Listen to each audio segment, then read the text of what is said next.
महाराष्ट्र विधानसभा चुनाव के नतीजों का ऐलान कल होगा, लेकिन इससे पहले सत्तारूढ़ महायुति और विपक्षी गठबंधन महाविकास अघाड़ी से कई नाम सामने आ रहे हैं, जिन्हें लेकर कहा जा रहा है कि ये महाराष्ट्र के अगले मुख्यमंत्री होंगे। महायुति और महाविकास अघाड़ी दोनों के दावे हैं कि 23 नवंबर को जब वोटों की गिनती होगी तो जनादेश उनके ही पक्ष में रहेगा। लेकिन इससे पहले मुख्यमंत्री को लेकर अपनी अपनी दावेदारी वो शुरू हो गई।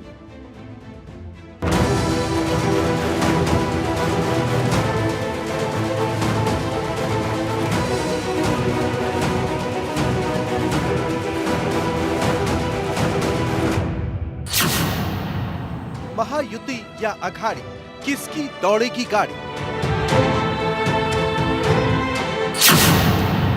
काउंटिंग से पहले महाराष्ट्र झारखंड में हलचल।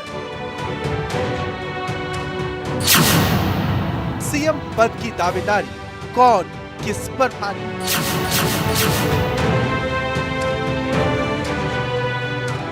महज कुछ घंटे बचे और उसके बाद पता चल जाएगा कि महाराष्ट्र और झारखंड का किंग कौन होगा। लेकिन काउंटिंग से पहले दोनों राज्यों में हलचल तेज। दोनों राज्यों की सभी पार्टियों के नेता काउंटिंग से पहले रणनीति बनाने में जुट गए, क्योंकि दोनों ही राज्यों में इस बार रिकॉर्ड वोटिंग हुई। पहले आपको महाराष्ट्र का आंकड़ा बताते हैं। महाराष्ट्र में 2019 में 61.4% वोटिंग हुई थी और इस बार 66.05% मतदान हुआ है। पिछले विधानसभा से अंतर देखें तो 4.65% मतदान ज्यादा हुआ है।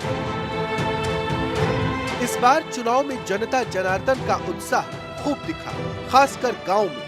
यही वजह है कि इस बार वोटिंग परसेंटेज 1995 के बाद से सबसे ज्यादा है और पिछले चुनाव यानी 2019 से तुलना करें तो इस बार शहरी क्षेत्रों के मुकाबले गांव में ज्यादा मतदान हुआ है। 268 सीटों पर मतदान प्रतिशत बढ़ा है। 11 सीटों पर मतदान में 10% से ज्यादा का इजाफा रहा तो 102 सीटों पर 5% से ज्यादा मतदान हुआ। भारी मतदान के बाद सभी के अपने अपने दावे और इसी के साथ सीएम फेस को लेकर माथापच्ची शुरू हो गई। सत्तारूढ़ महायुति और विपक्षी गठबंधन महाविकास अघाड़ी से कई नाम सामने आ रहे हैं, जिन्हें लेकर कहा जा रहा है कि ये महाराष्ट्र के अगले मुख्यमंत्री हो सकते हैं। सीएम फेस को लेकर एमबीए में अलग अलग राय सुनने को मिली। जो रुझान आ रहा है, कॉल आ रहा है, जो लोग मतदान के लिए जा रहे हैं, तो उसके आधार पर राज्य में कांग्रेस के सबसे ज्यादा कैंडिडेट चुन के आएंगे और महाविकास अघाड़ी की सरकार आएंगी, इसमें कोई दो मत नहीं है। ये काले पत्थर पे सफेद लकीर है। बिल्कुल महाविकास अघाड़ी का मुख्यमंत्री होगा और बहुमत में सरकार महाविकास अघाड़ी की महाराष्ट्र में आएगी। हमारा बहुमत जो है महाविकास अघाड़ी का, वो पूरा बहुमत रहेगा। तो सब एक साथ बैठकर कल निर्णय लेंगे, सब मिलकर नेता चुनेंगे, मुख्यमंत्री पद का नेता चुनेंगे, सब मिलकर बैठेंगे। कोई फार्मूले के बारे में अब तक चर्चा नहीं हुई। नतीजों का इंतजार सभी दल कर रहे हैं, लेकिन उससे पहले ही पोस्टरबाजी शुरू हो गई। बारामती में अजित पवार के भावी मुख्यमंत्री के पोस्टर लगाए गए। अलग अलग जगह लगे इन पोस्टरों में लिखा गया है कि अजित पवार को लगातार 8वीं बार विधायक चुनकर आने के लिए अभिनंदन। न केवल अजित पवार की पार्टी बल्कि शिंदे के नेतृत्व वाली शिवसेना ने भी पोस्टर लगाए। ठाणे में मुख्यमंत्री एकनाथ शिंदे के पक्ष में शिव सैनिकों ने पोस्टर लगाए। यानी एमबीए और महायुति दोनों गठबंधन में सीएम फेस को लेकर रेस, और इस रेस के लिए बैठकों का दौर शुरू हो गया है ताकि सियासी केमिस्ट्री बनी रहे और गठबंधन में आपसी मतभेद न हो सके। इसी के मद्देनजर कांग्रेस नेतृत्व वाले महाविकास अघाड़ी के नेताओं ने आपसी तालमेल बनाए रखने की कवायद शुरू कर दी।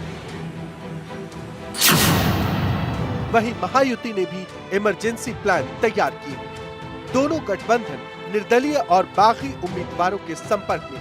महायुति ने विधायकों के लिए हेलीकॉप्टर बुक करवा लिए। एमएलए के ठहरने के लिए होटल बुक करने की बात भी सामने आ रही है। एमवीए भी जी तोड़ रणनीति बनाने में जुटी है। इसके लिए एमवीए ने सीक्रेट मीटिंग की। चुनाव परिणाम को लेकर दोनों गठबंधन ने अपनी अपनी जीत के दावे किए। एक बात यह है कि कल सुबह से नतीजे आएंगे। हमें पूरा विश्वास है कि हमें बहुमत प्राप्त होने जा रहा है। 160, 165 तक हम विधायक हमारे चुनकर आएंगे। बात रहे ऐसी है, सत्ता हमारी आ रही है, हमारी सत्ता आ रही है महाराष्ट्र में, और हमें सरकार बनाने से कोई रोक नहीं सकता। लाडली बहना खुश है क्योंकि उनके लाडले देवा भाऊ ने उन्हें जो है लाभ दिया है, और इसीलिए हमारा ये कहना है, या जो मुझे लगा कि बहुत अच्छा जनमत ये महायुति के सरकार के बारे में लोगों का है, और कुछ चंद घंटे अभी बाकी है, कल हमें पता लग ही जाएगा। इतना मैं जरूर कहूंगी कि जितना मैं घूमी हूँ महाराष्ट्र में, जितनी हमारी कैंपेनिंग हुई है, उसमें लोगों का जो जनमत है वो महायुति की तरफ मुझे दिख रहा है। महाराष्ट्र की तरह झारखंड में भी रिकॉर्ड वोटिंग हुई। झारखंड बनने के बाद पहली बार सबसे अधिक मतदान हुआ।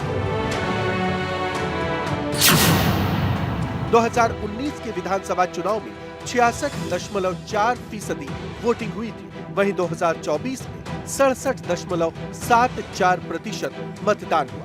पिछले चुनाव से देखें तो 1.34% ज्यादा वोटिंग। झारखंड में 81 विधानसभा सीटें 2 चरण में वोटिंग हुई है, और मतदान के दौरान लोगों का खूब उत्साह देखने को मिला। शहरी क्षेत्रों की अपेक्षा ग्रामीण इलाकों में रिकॉर्ड मतदान हुआ। महिलाओं ने वोटिंग में जबरदस्त ताकत दिखाई। पुरुषों से ज्यादा महिलाओं ने वोटिंग की। 81 में से 68 सीटों पर महिलाओं ने ज्यादा वोटिंग की। एनडीए और इंडिया ब्लॉक दोनों अपनी अपनी जीत के दावे कर रहे हैं, लेकिन किसमें कितना दम है, इसके लिए शनिवार तक का इंतजार करना पड़ेगा। इंतजार अब शनिवार सुबह का है, जब काउंटिंग शुरू होगी, और तब पता चलेगा कि झारखंड में अब की बार किसकी सरकार। Bureau report, Bharat 24।